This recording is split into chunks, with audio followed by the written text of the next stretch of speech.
that's such an amazing time for a kid, like when they find what they want to do. And did you feel like this is something that you're going to give yourself a time limit to do and to see if it works? Or that was, like, were you serious about it?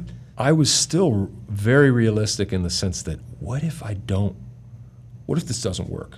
Because there were plenty of nights that I'd gone out and done stand-up, because we're talking like early 90s where, you know, that was the huge explosion on cable with half-hour comedy hour on MTV, Comic Relief, A&E's Night at the Improv. Yeah.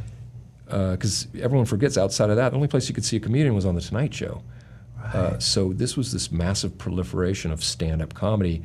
So growing up in Orange County, every kind of local restaurant was starting to have a comedy night. And so I was going up at, you know, the Cannery in Newport Beach and all these local places and getting up there.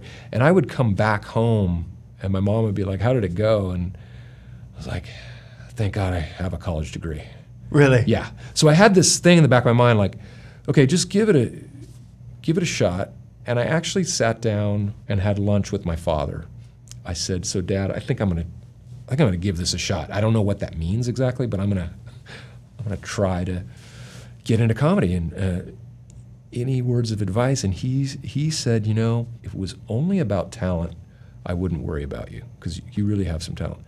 But just know there's so much luck involved, and that if you go down this road and it's starting to feel, you know, like you're not getting anywhere, it's okay to quit. Just do something else.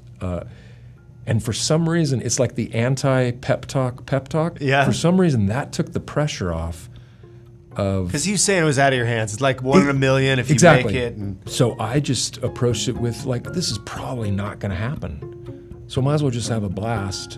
And because I gave myself that break internally, I think it unbeknownst to me, opened all these doors because people could read that I was so free with what I was doing.